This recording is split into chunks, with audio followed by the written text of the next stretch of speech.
Cette émission est une production de la télévision régionale des Moulins.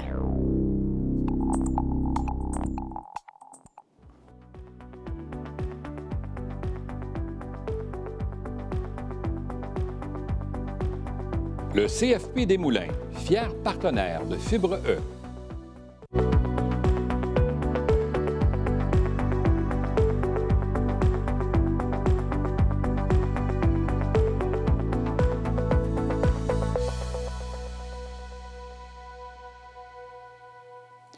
En octobre 2022, une vision partagée entre amis est devenue réalité avec l'ouverture d'une clinique d'ostéopathie et de massothérapie.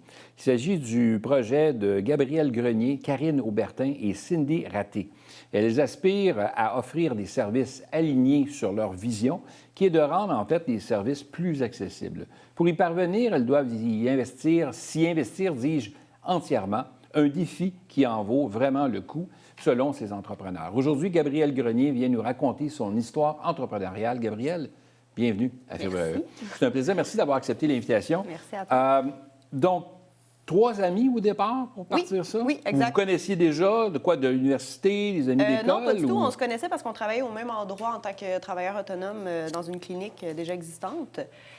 Puis au fur et à mesure, on a appris à se connaître et tout ça. Puis un moment donné, on s'est dit un petit peu à la blague, là, on devrait peut-être se lancer, nous aussi, partir à notre compte, puis avoir notre... On avait un peu la même vision face à nos clients et tout ça. Fait qu'on s'est dit, ça serait le fun. Puis une moment donné, j'ai ma collègue Karine qui me lance l'idée.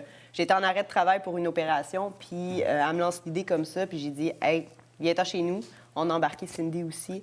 Puis on a commencé à discuter de tout ça. Puis on était vraiment alignés sur comment on voulait ouvrir les choses, puis comment on voulait offrir quelque chose à nos clients de différent. Là, c'est le centre Evixia. Oui. Qui veut dire bien-être, je crois. Exactement, ça? Exactement. Bien-être, en grec, honnêtement, on cherchait. On a cherché un nom. Ça a été très long. Avoir quelque chose qui nous représentait. Puis finalement, on a tombé là-dessus, puis on s'est dit oui, go. OK. Tu as étudié, t'es ostéopathe. Ostéopathe, dis-je, OK, de profession. Oui. Tu travailles dans une clinique, tu as un salaire qui rentre, tu as une sécurité d'emploi. Exact. Tu as des clients qui sont là. Et là, tu lâches tout ça pour dire, je pars avec des amis, go, on se lance en affaires. Oui, exactement. Bien, c'est sûr que moi, j'ai un parcours un peu différent parce que pendant le temps de mes études, j'ai eu un emploi salarié qui était quand même très bien rémunéré. Fait que j'avais ça un petit peu en background avant de me lancer justement au complet en entrepreneuriat. Encore aujourd'hui, puis ça, c'est une notion plus parce que je suis célibataire, je vais m'acheter éventuellement une maison, des assurances, tout ça rentre en compte aussi quand tu es travailleur autonome. Prêter de l'argent pour les banques à un travailleur autonome, c'est toujours plus difficile que salarié. Fait que moi, j'ai encore ma petite job un petit peu salariée à 2 jours semaine qui me permet d'un petit coussin au cas où. Mais je vis pleinement de l'ostéo en ce moment avec la clinique. Beaucoup de travail, ça, c'est sûr et certain. Ça fait quasiment 2 jobs à temps plein. Mais, ouais, voilà. Donc là, ça fait combien de temps que ça existe, là, que vous êtes lancé? Ça fait 1 an, quelques mois. Là, alors, c'est tout nouveau encore. C'est tout nouveau, oui, exactement. Et là, quand on a des amis en affaires, je le mentionne des fois à d'autres entrepreneurs, puis on est toujours curieux d'avoir la réponse parce que quand on est amis dans la vie, puis être en affaires ensemble, des fois, ça vient un peu bousculer l'amitié. Est-ce que c'est le totalement. cas? Oui, totalement. Surtout, puis tu sais, je pourrais mettre là, mes petites lunettes... Plus, non, ou... c'est ça, exactement. Je pourrais mettre mes petites lunettes roses puis dire « Ah non, c'est parfait, la vie est belle », mais on nous avait avisé que ça allait être difficile des fois, puis c'est le cas. C'est le cas, c'est difficile. Mais une moment donné, on se rend compte, puis on se dit « OK, là... » il n'y a plus de tabou, on se parle, puis qu'est-ce qui se passe? Puis je pense que l'important, c'est de se parler. Puis, tu sais, quand on dit se parler, c'est face à face. Hein? C'est pas les petits textos, là, parce que les textos, on s'entend que des fois, ça peut... « Ah non, c'est pas ça que je voulais dire! » Ça laisse l'interprétation. Oui, exactement. Fait que l'important, je pense, c'est de se parler, mais ça se fait. Si, au final, on a la même belle vision en haut, oui, après ça, il va y avoir des petits challenges sur « Moi, je vois ça comme ça, elle voit ça comme ça » pour des plus petits points. Mais au final, si on réussit à se parler, ça va bien. Est-ce que vous répartissez les tâches? Parce qu'il y a des gens qui nous écoutent qui disent « Ouais, mais moi, j'ai justement une amie là, qui veut partir avec moi en business, mais j'ai peur que ça tue l'amitié et tout ça. » Est-ce que vous vous êtes divisé des... Tu sais, des fois, il y en a un qui a plus de force que l'autre dans certains aspects de l'entreprise. Exact. Est-ce que c'est ce que vous avez fait? Ou... Oui, puis veut pas, au début, c'est difficile de séparer ces tâches-là parce qu'on se connaît pas au niveau affaires. Donc, on se connaît pas en sachant c'est quoi sa force à elle, c'est quoi sa force à moi et tout ça. Puis au fur et à mesure, bien, on apprend à connaître nos forces. Il y en a une que sa force, sport, c'est plus marketing. Moi, marketing, je le suis pas pantoute. Mais au niveau comptabilité, au niveau gestion, au niveau de tout ce qui se passe avec le gouvernement et tout ça, moi, je suis un petit peu plus à l'affût. Fait que c'est moi qui va s'occuper peut-être un peu plus de cette branche-là.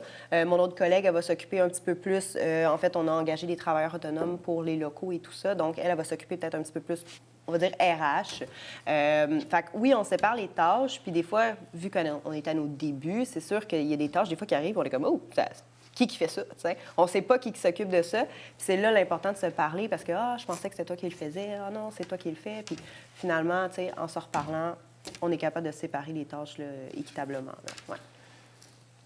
Quand on est en affaires comme vous l'êtes, là, ouais. tu es une ostéopathe, donc tu as une clientèle qui rentre. Là. Mettons que l'ostéopathie est le domaine qui est prédominant à la clinique et c'est ça qui occupe la majorité du temps parce que tu es populaire, parce que les gens aiment le service que tu leur rends, ils te trouvent compétente, peu importe, plein de choses. Et qu'en massothérapie, il y en a un peu moins, ou d'autres secteurs, il y en a un peu moins. Est-ce qu'il y en a une des trois qui se retrouve à dire, bien, écoute, les revenus viennent tous, ou toi, tu dis, écoute, il y a juste moi qui ai ça à job, je suis toujours en train de travailler, parce que c'est pas tous des ostéopathes. Là. Non, en effet, bien, tu vois, moi, ma clinique, c'est un petit peu l'inverse. Donc, la massothérapie, elle est un petit peu plus présente à ma clinique que l'ostéopathie. Là, en tout cas. Mais, en fait, nous, on a séparé ça, puis c'est quelque chose qu'on a mis au clair dès le départ. Hein? On s'est dit... On part les trois ensemble, on a nos clients. Bon, mes collègues sont en soins depuis 10, 15 ans. Moi, ça fait 3 ans. Okay? Donc, c'est sûr qu'ils ont une plus grosse clientèle que moi, ça va de soi. Okay? Par contre, on s'est vraiment bien séparé ça en se disant, tu sais, ce que tu fais en tant que masso, ce que je fais en tant qu'ostéo n'a pas rapport avec la gestion de la clinique. Donc, pour gérer la clinique, tu dois mettre tant d'heures. Moi, je dois mettre tant d'heures en plus des soins que tu offres. OK? Fait qu'on s'est séparé ça comme ça parce que, oui, justement, on savait là, que ça allait arriver, que quelqu'un allait faire 25 heures en soins, puis moi, je vais en faire peut-être juste 10 heures dans une semaine. Mais c'est des choses qu'il faut parler. Puis malheureusement, c'est des choses aussi qui engendrent des coûts. C'est souvent financier quand on va parler de ça. Fait que je pense que c'est important d'en parler avant qu'il y ait un clash ou quelque chose comme ça. Là. On en parle est-ce que tu suggérais également d'avoir une bonne convention d'actionnaires bien écrite? Oui. Des fois, on n'y pense pas, un peu comme les couples qui ne font pas de testament puis disent « Oui, mais je t'aime, mon amour, puis tout va bien, puis les oiseaux chantent ». Mais là, en affaires, tu as besoin de faire ça parce que quand ça ne va pas, les écrits restent. Là. Tellement. Puis il y a tellement de choses. C'est ça que je parlais il n'y a pas si longtemps que ça. Il y a tellement de choses à voir quand tu te pars en entreprise qu'à un moment donné, tu ne sais plus où donner la tête puis tu ne sais plus où aller chercher les informations. Parce qu'on va se le dire, Facebook sur un groupe, savoir quelle information tu as besoin pour te partir en entreprise, c'est peut-être pas la meilleure place. Il y a des cours comme lancement d'entreprise aussi là, qui sont super pertinents. Qui sont partenaires de l'émission d'ailleurs. Bon, bien, ça tombe-tu bien. Bien, moi, j'ai suivi lancement d'entreprise, c'est clin d'œil, un petit peu de Ah oui, tu l'as suivi? Oui, j'ai suivi le cours lancement d'entreprise, puis ça m'a aidé à savoir quel type d'entreprise je me lance. Est-ce que je suis une entreprise individuelle? Est-ce que je suis une SENC? Est-ce que je suis une incorporation? C'est quoi mes avantages aussi avec chacune d'eux? Tu sais, une SENC, nous, ça a été une option, une Inc. Puis après ça, on nous a dit, allez voir un fiscaliste, il va vous conseiller. On va voir un fiscaliste. Finalement, c'était pas un fiscaliste qu'il fallait aller voir, il fallait voir juste un comptable ou un CPA. Fait que des fois, on se fait pitcher un petit peu tous les bords, tous les côtés, pour on ne sait pas quoi. Fait que ça, c'est quelque chose aussi là, que, avant de se lancer, personnellement, oui, tu as une belle idée, oui, tu as plein de beaux projets, mais c'est important de savoir ce que tu dois faire avant aussi dans tes obligations, parce que ça peut avoir un gros impact. Hein.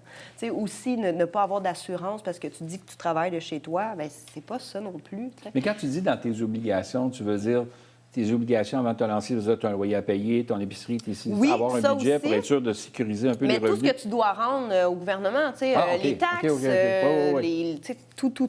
DAS, je pense qu'ils appellent ça, les retenues à la source. Oui, c'est ça, exactement. Tout ça, il faut que tu saches que tu as tes impôts, puis tu as une fin d'année qui n'est pas nécessairement la fin d'année de toi en particulier, tu as des états financiers. C'est quoi tous ces termes-là? Hein? Fait que ça, c'est quelque chose, je trouve, qui manque quand même. Pour moi, je trouve que ça l'a manqué, c'est de savoir vraiment vers où je dois aller chercher mes informations, puis qu'est-ce que je dois faire avec tout ça. Parce que c'est beaucoup de nouvelles informations aussi, là, puis on ne connaît pas toutes, c'est pas notre domaine, puis il faut aller chercher. Et là, ça fait 1 an et demi à peu près, là, 1 an et demi. Si c'était à refaire, dans le cas de Gabrielle, est-ce qu'il y a des choses que tu ferais différemment aujourd'hui pour t'aider à mieux partir, ou y a-t-il des choses que tu regardes et tu dis, écoute, j'aurais peut-être Bien, dû... avec le bagage que j'ai, je te dirais, tu sais, oui, je me relancerais, oui, ça serait la même chose, mais justement, avec un bagage que j'ai aujourd'hui, parce que je sais qu'il faut que j'aille chercher telle information, je sais qu'il faut que j'aille chercher ça, ça, je le referais, mais un petit peu différemment dans l'optique où, là, je saurais où aller. Je saurais où aller chercher mes choses, puis pour bien me lancer, puis aller en amont aussi. Tu sais, on part en janvier, mais il y a des choses à vérifier pour juin, juillet, puis il faut que tu commences à y penser en février. Tu peux pas y penser en mai, t'sais. Fait que tout ça, un genre de planning, tu sais, oui, je le referais exactement, mais des petites déviations avec le bagage de connaissances que j'ai aujourd'hui. Des fois, on a besoin aussi de discuter avec quelqu'un qui a déjà fait dans sa vie ce genre de parcours-là, genre un mentor. Oui. Tu as un mentor? Ou Ben, j'ai mon père qui a son entreprise depuis quand même quelques années. Fait que, vu que moi, à la clinique, je m'occupais beaucoup de tout ce qui était gestion, comptabilité et tout ça, je posais des questions à mon père. Je posais des questions à mon père en me disant « OK, là, faut que tu m'aides parce que là, je suis pas capable de faire ça. » Puis, fait que là, il m'aidait, puis il n'y avait pas de problème. Fait que je te dirais, mon père, ça a été quand même un bon mentor dans l'optique où je savais qu'il avait passé là-dedans. Lui aussi, il a parti son entreprise à 3 au début. Fait que, tu sais, des fois, quand j'avais des petites chicanes ou des petits challenges avec mes collègues, j'y en parlais, puis il était comme hey, « c'est normal, regarde, tu sais, puis c'est des choses qui arrivent, fait que là, parlez-vous, puis des choses comme ça. » OK. Ouais. Donc là, aujourd'hui, tu dis que tes consoeurs, hein? C'est des consoeurs, c'est oui. C'est des amis et des collègues. Des amis et collègues. Donc, eux, de leur côté, ont une clientèle qui est accentuée, qui est plus grande parce qu'ils ont opéré pendant plus d'années que toi. Toi, tu es encore à tes débuts, donc 3 ans dans la profession ou à peu près. Là. Donc là, tu veux remonter la côte au niveau de l'ostéopathie, te faire connaître davantage avec la clinique. Ça va super bien en ce moment avec la clinique, fait que vraiment... Qu'est-ce que tu souhaites pour la suite des choses? Est-ce que tu vois une deuxième clinique Evixia? Est-ce que tu vois... On a déjà eu des petites pensées comme ça parce qu'on veut... J'ai une de mes collègues qui veut aller vivre peut-être un petit peu plus loin, fait qu'on s'est dit, ça pourrait être une option d'ouvrir peut-être une deuxième petite clinique avec la même bannière, si on peut dire ça comme ça. Mais pour le moment, on n'est pas là. Ça fait juste 1 an qu'on est ouvert, mais on veut garder ça aussi petit.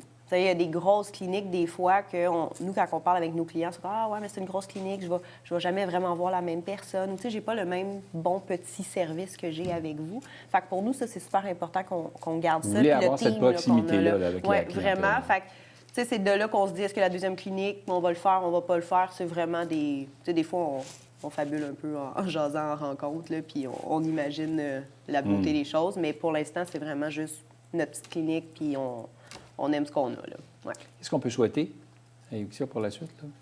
Bien, une bonne continuité, une augmentation de la clientèle, puis c'est ça. Donc, une ostéopathe est à l'écoute et elle vous attend. Oui. Donc, le Centre Evixia, merci beaucoup d'avoir accepté l'invitation. C'est super gentil. Avec toi, on a découvert justement un autre profil et le cours lancement d'une entreprise, tu le recommandes. Oui, donc, vraiment.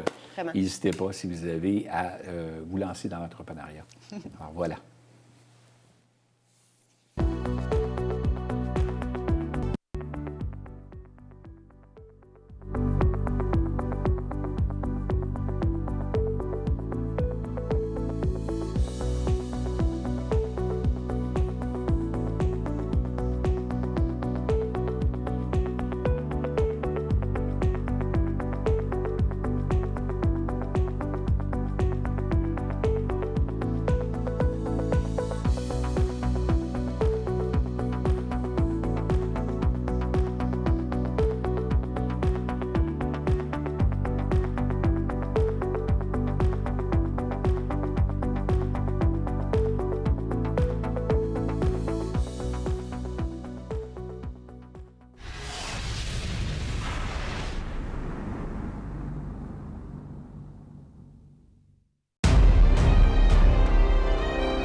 Cette émission est une production de la télévision régionale des Moulins.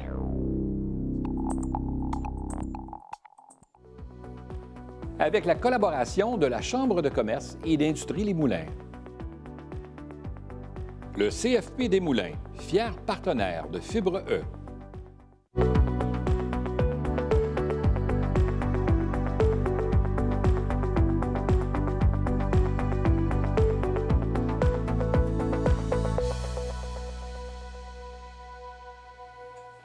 Aujourd'hui, je reçois Suzanne Carrier de Plomberie Mascouche. Cet entrepreneur a découvert le monde de la plomberie à l'adolescence lorsque son père a ouvert ce magasin.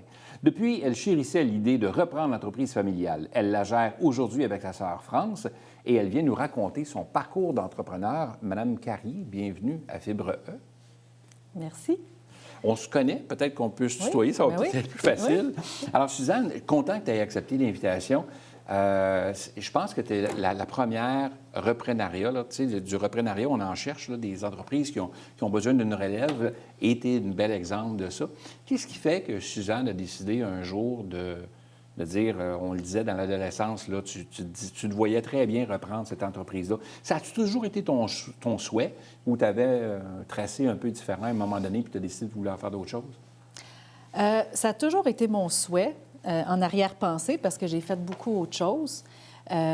J'ai, entre autres, fait le parcours, je suis comptable de formation. J'ai travaillé en cabinet comptable, mais ça a toujours été, pour moi, aller me chercher des outils supplémentaires pour pouvoir reprendre l'entreprise familiale. C'était plus un tremplin pour moi qu'une carrière de faire de la comptabilité. Alors, j'ai repris l'entreprise familiale. C'est sûr qu'à un moment donné, je n'étais pas certaine que ça allait fonctionner. J'avais déjà 3 sœurs qui étaient là.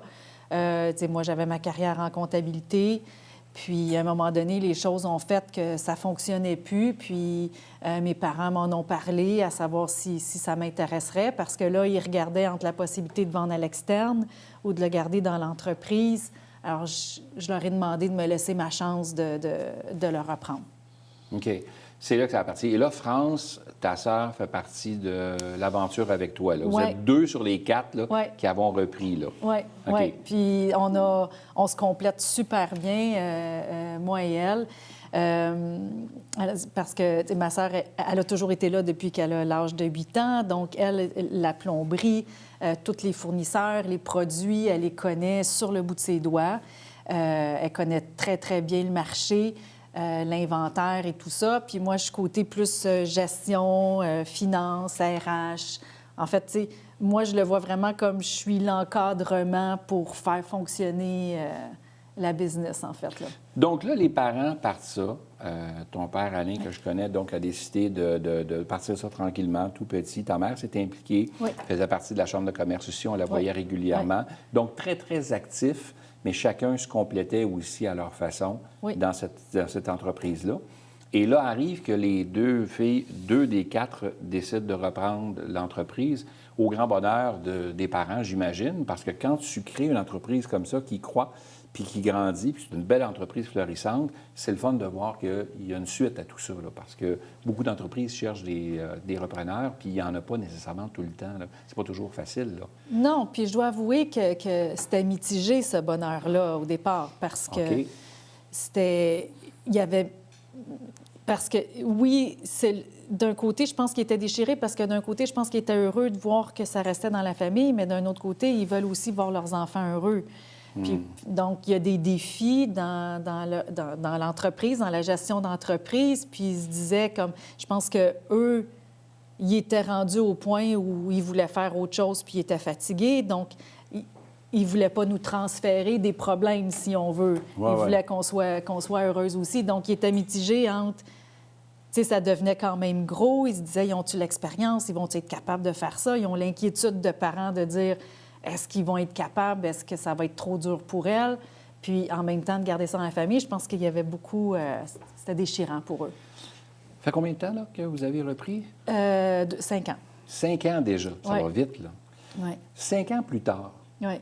Est-ce que, de ton côté, comme entrepreneur aujourd'hui, là, tu regrettes ou tu ferais autre chose ou tu le ferais différemment? Non, Il y a des choses que tu ferais différemment? Honnêtement, ça a tellement été encore mieux que ce que je pensais.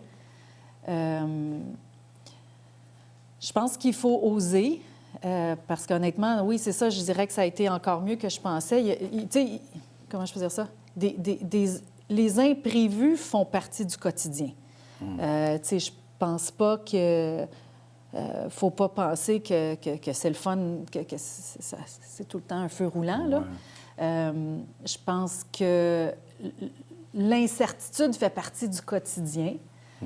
Puis moi, en fait, c'est ça que j'aime. C'est pour ça que je voulais aller en entreprise, parce que c'est ça qui me passionne, moi, l'incertitude, puis d'avoir des défis à relever, puis la créativité, parce que ça nous amène à être très créatifs pour surmonter tous les petits défis qui nous arrivent à tous les jours. Puis moi, c'est vraiment ça. Je te disais avant d'arriver ici, moi, je me sors de ma zone de confort parce que pour moi, c'est l'apprentissage et tout ça. Puis ma sœur et moi, bien, c'est ça, il est arrivé la COVID. C'est sûr qu'au début, on fait comme, OK, qu'est-ce qui va se passer, comme tout le monde? Puis finalement, bien, ça nous a donné du vent dans les voiles, ce défi-là. Puis... Fait que vous réalisez, chacune d'entre vous, dans des sphères différentes, dans le sens que vous vous êtes confié, dans le fond, des responsabilités différentes, ce qui fait que vous avez inévitablement, à un moment donné, besoin de vous retrouver tous les deux et prendre des décisions pour le bien de l'entreprise.